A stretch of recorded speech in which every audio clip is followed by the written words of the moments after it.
کسی نے اپنا ایک تجربہ لکھ کے بھیجا ہے، چونکہ بالکل ریئل سٹوری ہے اس لیے آپ کے ساتھ شیئر کرنا چاہتی ہوں کہ ہم بھی اپنے حالات پر نظر ثانی کریں۔ یہ لکھتی ہیں، پیاری استاذہ السلام علیکم ورحمۃ اللہ وبرکاتہ، اللہ تعالیٰ آپ کو اپنی حفظ و امان میں رکھے۔ آپ نے دین کی بجھتی شمع کو جو حیات نو بخشی ہے اور شمعوں سے شمع جلا کر جہالت کی ظلمتوں کو دور کرنے کی جو کوششیں کر رہی ہیں، اللہ تعالیٰ ان کو شرف قبولیت فرمائے اور مزید برابر کرے، آمین۔ غیبت سے متعلق، بیک بائٹنگ سے متعلق اپنا ایک تجربہ آپ سے شیئر کرنا چاہتی ہوں۔ شاید کوئی ایسے تجربات سے پہلے ہی عبرت پکڑ لے کہ خوش قسمت ہے وہ جو دوسروں کے عیبوں سے سبق حاصل کرے۔ 2-3 روز پہلے کی بات ہے، رات 9:45 کے قریب ایک دوست کا میسج آیا اور پوچھا کہ آپ سو رہی ہیں؟ میری کوشش ہوتی ہے کہ رات 9 بجے تک سو جاؤں، اور یہ بات میرے سب عزیزوں کو پتہ ہے، اس لیے کوئی بھی مجھے 9 بجے کے بعد ایمرجنسی کے علاوہ فون نہیں کرتا۔ میں چونکہ جاگ رہی تھی اس لیے اسے فون کر لیا کہ شاید کوئی ضروری بات ہو۔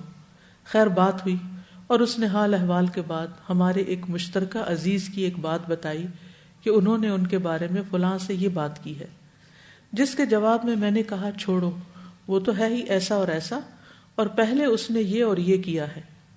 حالانکہ مجھے اس تیسرے شخص کے بارے میں کوئی بھی منفی بات کہنے کی ضرورت نہیں تھی، بلکہ ہونا تو یہ چاہیے تھا کہ میں دوست سے کہتی کہ کوئی غلط فہمی ہو گئی ہوگی یا کوئی اور اچھی بات کر دیتی۔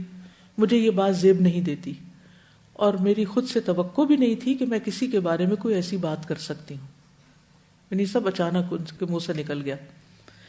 ایسے تیسرے شخص کے بارے میں منفی بات کرنے کے فوراً بعد مجھے احساس ہو گیا کہ میں نے بہت بڑی غلطی کی ہے۔ میرا ان سے کیا لینا دینا، لیکن تیر کمان سے نکل چکا تھا۔ اس وقت میں اتنا ہی کر سکتی تھی کہ دل میں ندامت ہوئی اور دوست سے کہا اب چھوڑو اور یہ بات آگے کسی کو نہ بتانا۔ میرے وطر رہتے تھے، وہ پڑھنے کے لیے کھڑی تو اللہ سے بہت شرم آئی کہ میں نے لیٹ سو کر اور فون کر کے کیا پایا، سونے سے پہلے بلا وجہ کسی کے بارے میں اتنی خراب بات کر دی۔ اپنے لیے اور جس کی غیبت کی تھی اس کے لیے مغفرت کی دعا کرتی رہی۔ ساری رات بے چینی سے گزاری، اگلے دن بھی اس بات کا قلق رہا۔ دوسری رات خواب میں ایک بڑے فریج میں گوشت دیکھا، وہ سب انسانی گوشت تھا، ایک پوری باڈی بھی تھی، اور فریج کھول کر میں سوچتی ہوں کیا پکانا چاہیے یا کیا کھانا چاہیے۔ ساتھ ہی ایک ٹوکا لے کر مکمل باڈی سے ایک بازو کاٹنے لگتی ہوں کہ آج ایک بازو ہی کافی ہے۔ بازو کاٹنے کے لیے ہاتھ کے پاس سے ٹوکے سے ضرب لگاتی ہوں تو باڈی سے ایسی سرسراہٹ ہوتی ہے جیسے اسے درد ہوئی ہے۔ دوبارہ ضرب لگاتی ہوں تو وہ درد کی شدت کو اور محسوس کرتی ہے اور ہلتی ہے۔ میں جلدی جلدی کندھے تک ٹوکے کے وار کرتی ہوں تو باڈی غراتی ہوئی لیٹے لیٹے چلنا شروع کر دیتی ہے اور غصے سے میری طرف بڑھتی ہے۔ میں ڈر کے بھاگتی ہوں اور وہ غراتی ہوئی تیزی سے رینگتی ہوئی میری طرف بڑھتی ہے، اور میں ایک کمرے میں گھس کر اندھے سے چٹکنی لگا لیتی ہوں اور ساتھ ہی میری آنکھ کھل جاتی ہے۔ اس وقت صبح کے 3:30 بجے تھے۔ میں نے توبہ اور استغفار کی، لگ رہا تھا منہ میں انسانی گوشت کا ذائقہ اور خون ہے، کلی کی اور اللہ تعالیٰ سے معافی مانگی۔ یا ایھا الذین آمنوا اجتنبوا کثیرا من الظن ان بعض الظن اثم ولا تجسسوا ولا یغتب بعضکم بعضا ایحب احدکم ان یأکل لحم اخیہ میتا فکرہتموہ واتقوا اللہ ان اللہ تواب الرحیم۔ اللہ تعالیٰ ہمیں غیبت جیسے کریہ اور کبیرہ گناہ سے بچنے کی توفیق عطا فرمائے، آمین۔ عام طور پر ہم خود نہ بھی شروع کریں تو ایسی سچویشنز ہو جاتی ہیں، آپ نماز پڑھنے کھڑے، آدھی نماز پڑھی، آدھی نماز کے بیچ میں کسی کا فون آ جاتا ہے، آپ سوچتے ہیں اچھا چلو کوئی کسی کا مسئلہ ہوگا حل کر دیں، اور اتنے میں اچانک نہ چاہتے ہوئے بھی منہ سے کیسی کیسی باتیں نکلنے لگتی ہیں کسی کے بارے میں۔ تو ایسے تمام مواقع پر بھی محتاط رہنے کی ضرورت ہے۔ جب کوئی کسی کے بارے میں بات کرے تو کوشش کریں کہ اس کا دفاع کریں یا پھر کسی بھی طرح موضوع کو بدلنے کی کوشش کریں، کیونکہ یہ سب کچھ ہمارے اپنے ہی حق میں بہتر نہیں۔ کوئی کچھ کہنا چاہتا ہے؟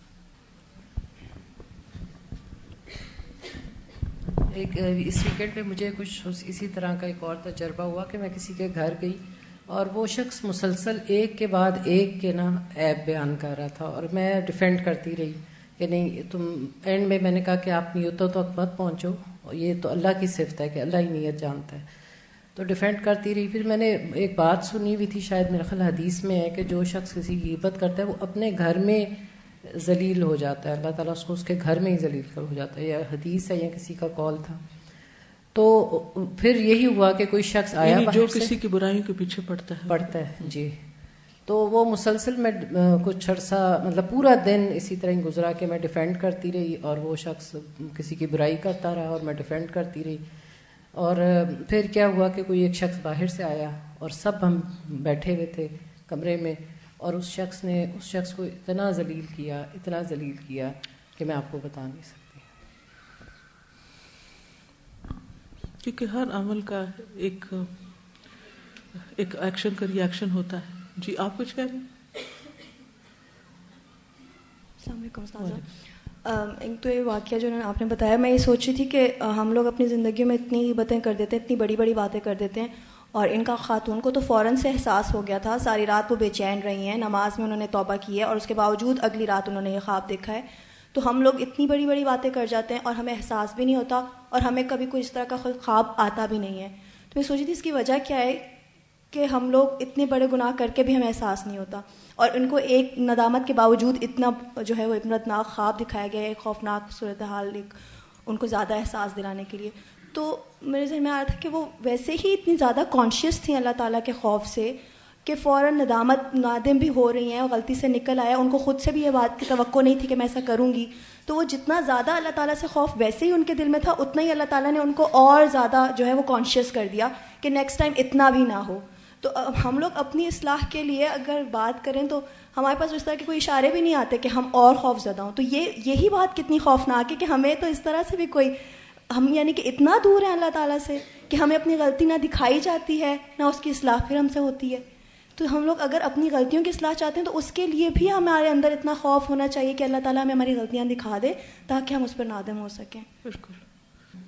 یعنی بعض اوقات یہ ہوتا ہے کہ آپ کو کسی کا مسئلہ سننا پڑتا ہے, حل کرنا پڑتا ہے, لیکن یہ نہیں کہ آپ اس کے ساتھ مل جائیں اور آپ بھی ساتھ ایڈیشن شروع کر دیں کہ ہاں وہ ایسا ہی ہے.